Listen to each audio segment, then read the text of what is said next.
Hi everybody. My name is Klaartje, Klaartje van Zwoll. I live in the Netherlands and I work as a tester and an agile coach at the Agile Testers, our small but happy, friendly company. Um, so, I want to talk to you today about communication, and I'd like to have a little bit of a disclaimer first. I'm not a professional. I'm not a certified communication coach. I have no official education in this. I just want to share this with you because it has been so very important for me the last years. And also, I don't know if you can feel it, but I'm quite nervous about sharing this because it does feel personal to me. Like I said, it has been a huge focus for me. And although I've grown in a lot of ways in communicating, I'm also very much aware that I'm nowhere near perfect in it. And I'm not sure if I ever will be, but we can strive to be better than we used to be, right? So, why do I want to tell you something about communication or clear communication? I um, I found out, I experienced that there were similar patterns in behavior and communication within the private space and the workspace. Um, we tend to assume a lot. At least I know I do. I assume a lot about what other people want from me, what they need. Um, we are not trained to talk about this, and often when we try to talk about needs and boundaries that we have, we fail to be specific.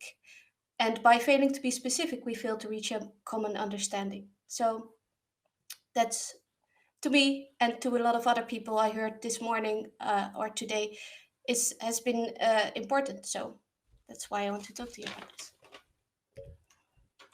So I need you to tell a bit about my story, my history. 2 years ago, about 2 years ago, I went through a divorce. I had a relationship for about 14 years and it ended. And of course, I was so devastated and felt horrible, horrible. But also, it was the start of me for intense personal development. I saw a lot of patterns in my own way of thinking and my behavior and in my ways of communicating that I wanted to change.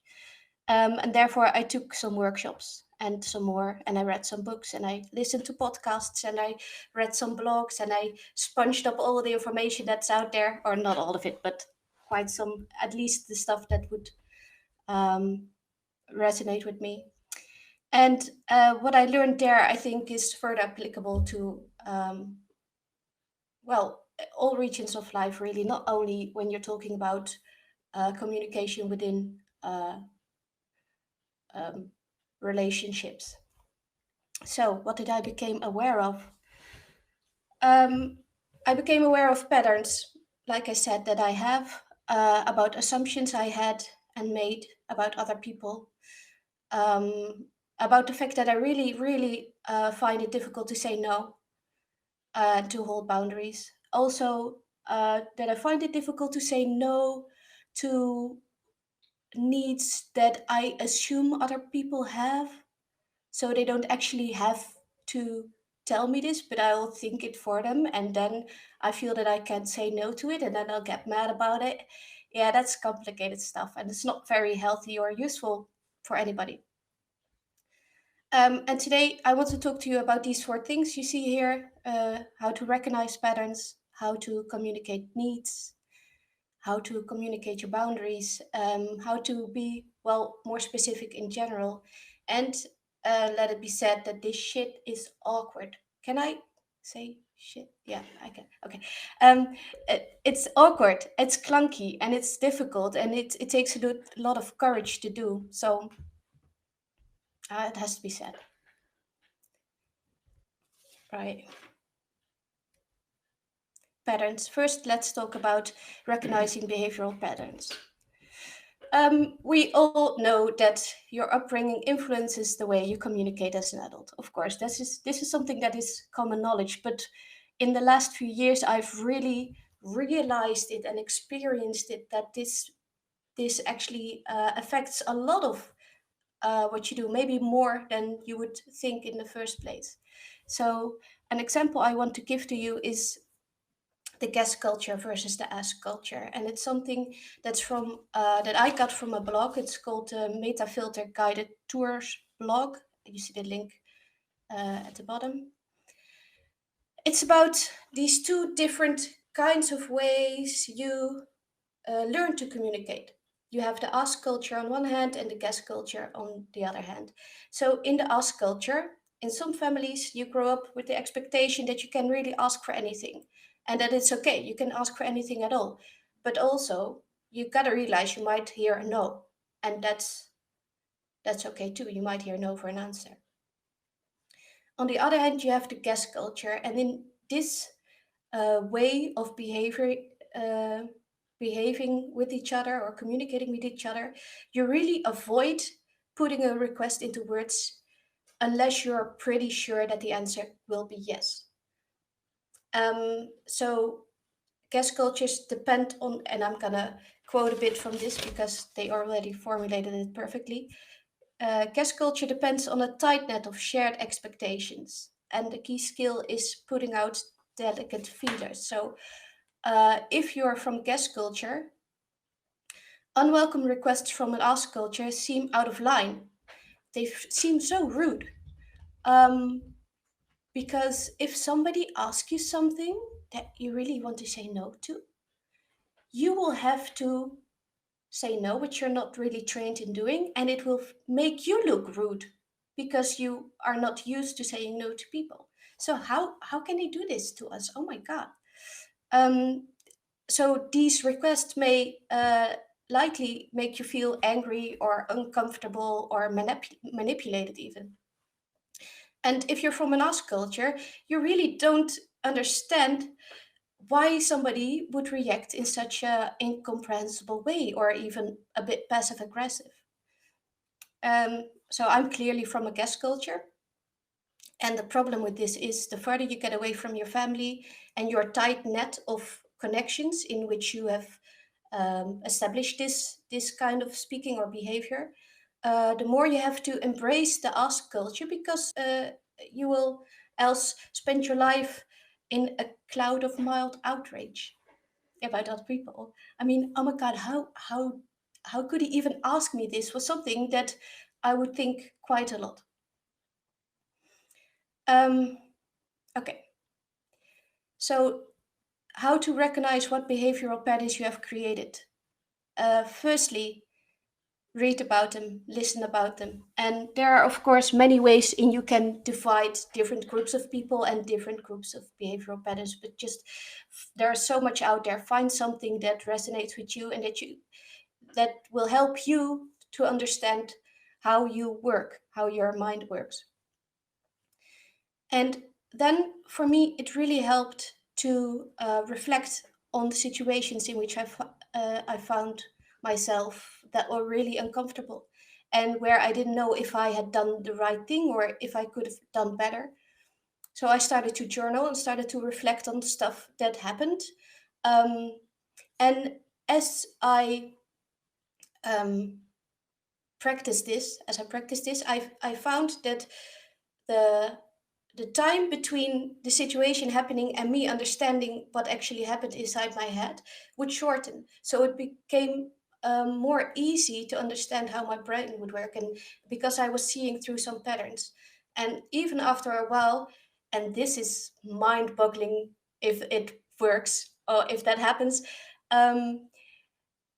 I finally came to a point in which I was in a situation that was uncomfortable for me. And as I was going down my sweet old pattern that I was used to go down, go to, I was used to going that way, that behavior, that communication, I actually realized it.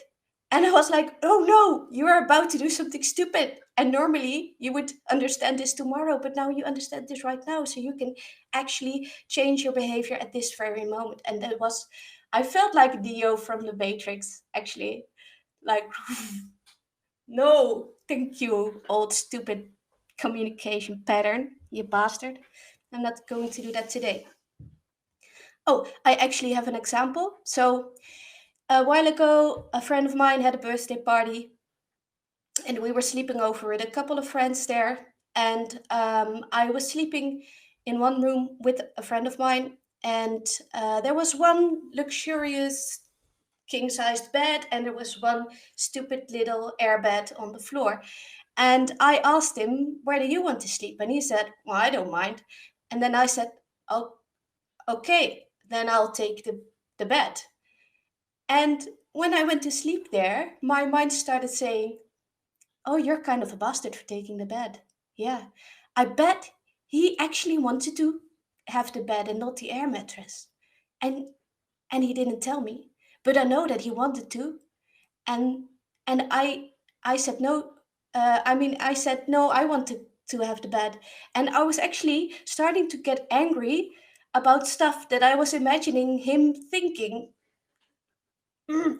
And I don't know if that makes any sense, but that what was happening in my head. And I could actually stop myself and recognize, no, wait, what you're doing now is totally insane. Please don't. So that was a small example of that. But I was really glad that I could stop my thoughts there and say, no, this is no longer the way you want to think or want to behave. So please drop it. And I felt pretty proud. Okay, next. Next up is communicating your needs. So all needs are valid. That's something that's really, really important to realize. Every need you have is valid. So people that call you needy are people who don't know how to set boundaries, or don't know how to say no, or don't know how to hold space for you and your need without actually acting on it. I mean, it doesn't mean that all needs can be met. You can have a need that cannot be met by the people you are working with at that time, or the people you are having a relationship with at that time. And that's okay. I mean, it might lead to conflict, it might lead to a talk.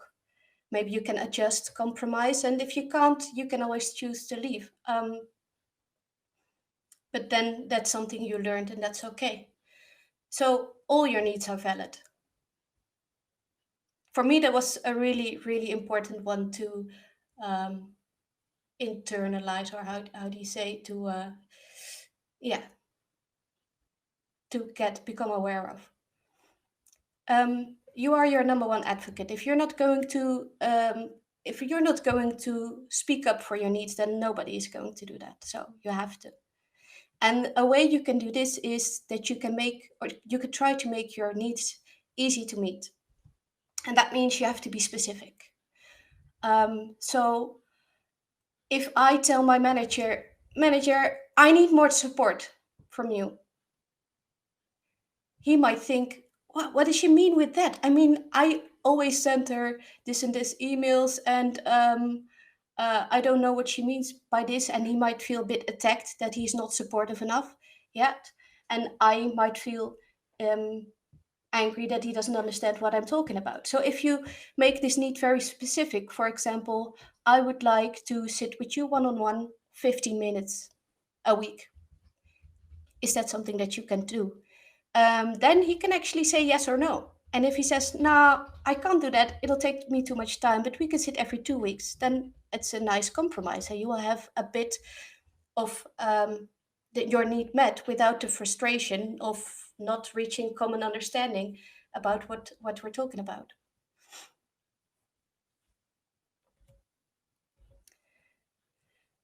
Then I'd like to talk a bit about communicating your boundaries. This is part one, saying no. And this is an actual photo of me, or my attempt to set a boundary. And this door was kicked in with a falcon kick, so it didn't really work, but you uh, try and try again and practice and become better at it.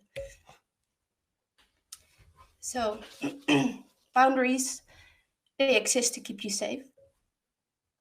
And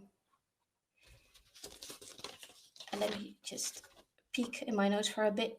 Your boundaries, whether it is saying no or whether it is actually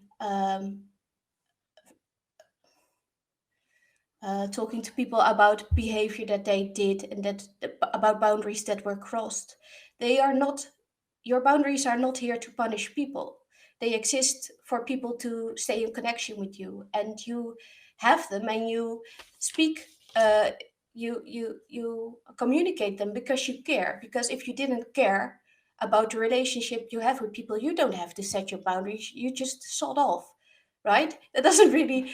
Um, the they are there, and you want to communicate them because you care about the relationship you are having with either the workspace or in private.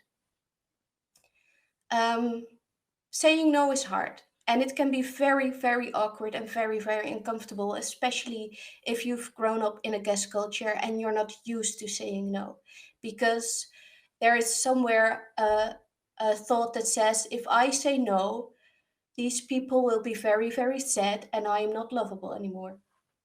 Doesn't make any sense, but that's what happens in your brain.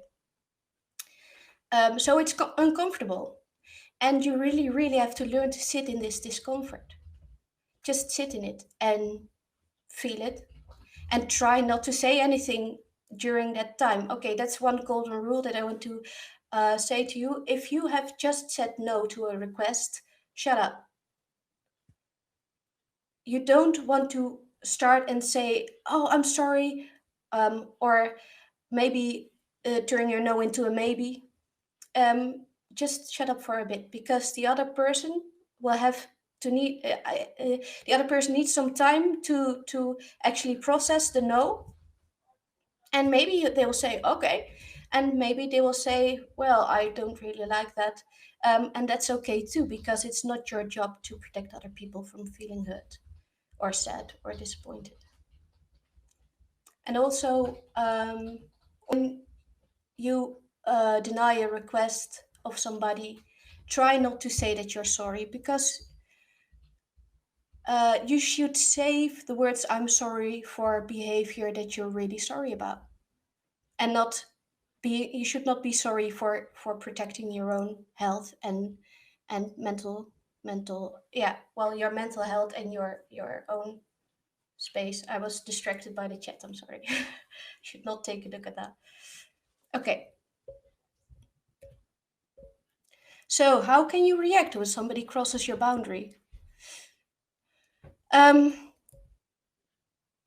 there are a few steps that you can take that make that easier, makes it more specified, makes it less aggressive, and really keeps the problem with yourself.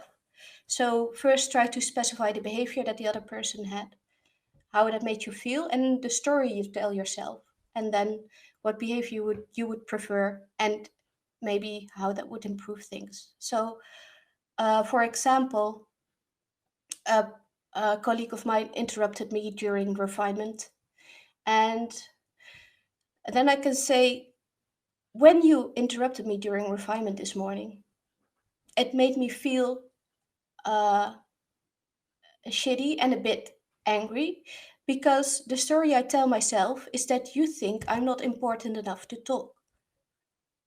And what I would prefer is that you let me speak until I'm finished, and then start with your own story. For me, that would improve the refinements, because I would feel a lot more safe and a lot more accepted. Something like that. If you set your boundary like that, the other person will not feel attacked, because you're not attacking his behavior. You're just saying how it makes you feel and what your reaction is, and so the problem is with you.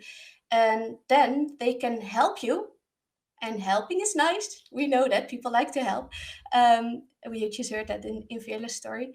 They want to help you. If they want to help you, if they want to have a good relationship with you, they will actually try and keep that boundary for you, because they respect you.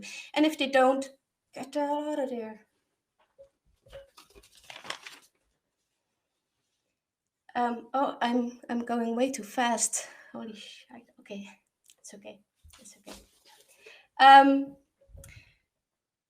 it will be awkward and clunky and difficult at first and very, very, very scary to uh, to to do all of this, actually, to request the needs that you have and also to say no to requests that other people's have, and especially speaking up and when people are crossing your boundaries. It's scary stuff, and that's okay. And when you exercise this and when you practice this, you will learn that people won't bite your head off.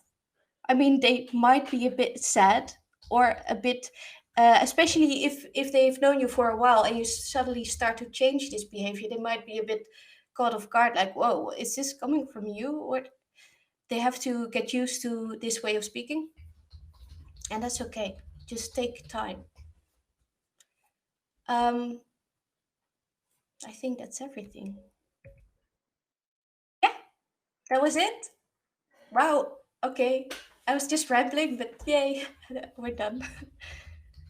Oh yeah. So one thing, if you want to know more, especially about books and podcasts and stuff that I got this stuff from, and let me share it with you. Just reach out to me, and we will. I can give all the links and stuff to you. That's it. Thank you very much, Klaartje. I think that was an absolutely heartfelt talk, something that is very personal to you, a personal journey, a personal growth. It's a lot to take in, to be honest. Very nice. Quality talk. Thank you. Thanks. There's a lot of clapping and thank yous in the chat box. Yay. Does anyone have questions or remarks? I saw Gitte say something interesting a bit higher up, saying that if she doesn't help herself, what is she? That I had the feeling that she might want to elaborate a bit on that. That she was. Yeah, she's She was typing now. asking questions. Yeah. I mean, what I have experienced, and I've been in this pattern for a really long time, that I would assume what other people were needing from me, and then try to live to that standard, and even get angry about what I thought other people were needing from me, and it just does not work that way. I mean, okay, so Gid is actually saying, if I don't help others, do I have value? I don't think the two. I don't think that holding your own boundaries and helping others, if that you have to choose between the two. You can do both. You can do both. You should not help others if it means that you yourself are yeah, that it takes a toll, like takes a big toll on yourself. And she says, I logically know that it's not a choice, but this is what I feel. Yeah, and I understand. And if, yeah, I totally understand, because I have felt like this for a long, long time. And the moment you experience that if you hold your boundaries, you are not less lovable, and people still will love you and embrace you just the way you are, maybe more because you are becoming more of your authentic self. It's a really not only comforting, but also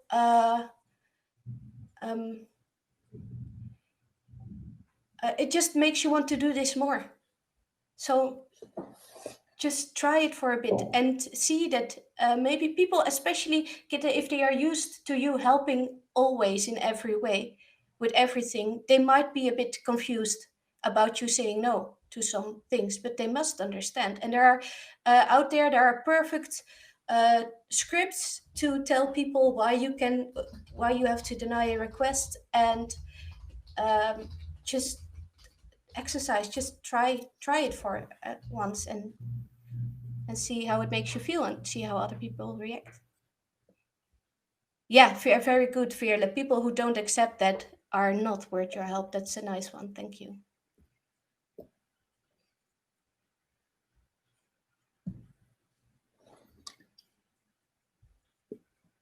Okay. Sorry, someone was pinging me on Gather Town at the meantime, and I was wondering, Okay. where do these voices come from? Oh, there's a lot of reactions on this. One of them is Joanna Lipinska. Did you have that situation that some people left you because you've started set boundaries, for example? No. Well, a bit maybe. So, of course, especially when I'm talking about my kid's father, my ex-husband, our relationship changed so much, and um, we had to get used of. I mean, we both went separate ways and through separate chapters of growth, and we have to we now communicate on a different level than we used to, which is very good and way more healthy than we used to do. um, so our relationship has changed, and it has, of course, we are now further apart, um, but it's all right. It doesn't feel like a miss. And further than that, I don't have anybody who has left me just because I said no. I really don't have the bandwidth to go to a party with you or anything. Yeah, or maybe I have, but I don't miss them.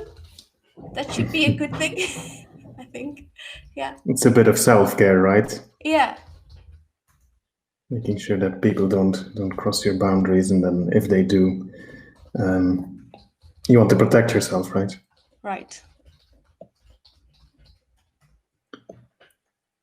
So Veerle asked a question. Let me see if I can publish this. So on a work situation, did people respond negatively to your new boundaries? So Right. when there wasn't a boundary before, you have new ones. Yeah. So how did people react? Yeah, I have been setting more boundaries at work, especially when it comes to doing all the weird extra stuff like speaking in conferences and that kind of things. But people have reacted in a really positive way. When I could tell them, wow, I really don't have the energy to cope with this work, and then that on top of it, people would just totally understand. And that, yeah, that's okay. I don't understand your comment, Veerle. What is it saying? That was a Cheeto. She's referring to your picture of your actual boundary, which was a Cheeto Oh, in the yeah. log. Yeah, okay. Well, no, it was not, because I have declined offers for conferences, and at this moment I do actually have the energy for it. So I am choosing to be here at this moment. So, yay. It's wonderful to hear. Yeah. One comment from Antonella, it's not really a question, but she says that she doesn't always practice what she preaches in terms of setting her own boundaries and so on. Mm-hmm. Yeah. Yeah. But let's try. Mhm. Yeah, like I said in the beginning, I just know that I'm nowhere near perfect in this. So I am practicing this, and often I fall back into my own to my old patterns, um, and that just happens, and I can't really help it, and I'll just feel a bit shitty about it, and I'll think, oh well, hopefully better luck next time, and just try to keep some awareness about them. Yeah. It's not Yeah, no, something that I'm you just say that is suddenly a skill that you have. It's something that you need to practice and you need right. to Yeah. Yeah, definitely. It's not improve. like it's not a boolean, it's not like a click. Too bad, but it's not. Yeah. So we have another very long question from Antonella. So some teams in my company always request a proper written request in order to investigate something. But in her case, people will just tell her about a bug and expect her to go and investigate it right away. How would you suggest that she explains that and have them write it down and explain the issue well and not just toss it to her? Okay. I'm going to make some assumptions about how this makes you feel right now, but you can say something like, when you just tell me about a bug and expect me to go investigate it right away. I feel overwhelmed and maybe chaotic or busy. And the story I tell myself is that I have to do this right away, and else you will think less of my work or be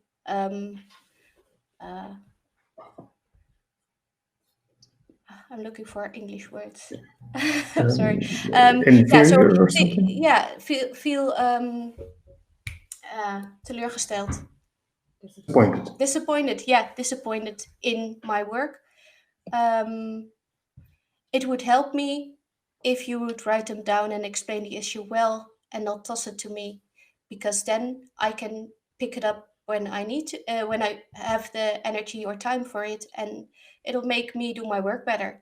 And maybe you can say something like that it will improve the overall quality of the product, of course, as well. If you take a look at the bug at um, from a point of calmness and more focus, something like that. There's a couple of more questions, one from Ileana, but we are running out of time. So Okay. Ileana, I would suggest find Klaartje in Gather Town and ask her these questions, please. Okay. Thank you very much for the talk, Klaartje. You're very welcome.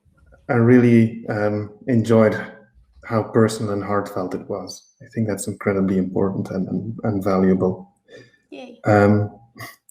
Thanks for having me.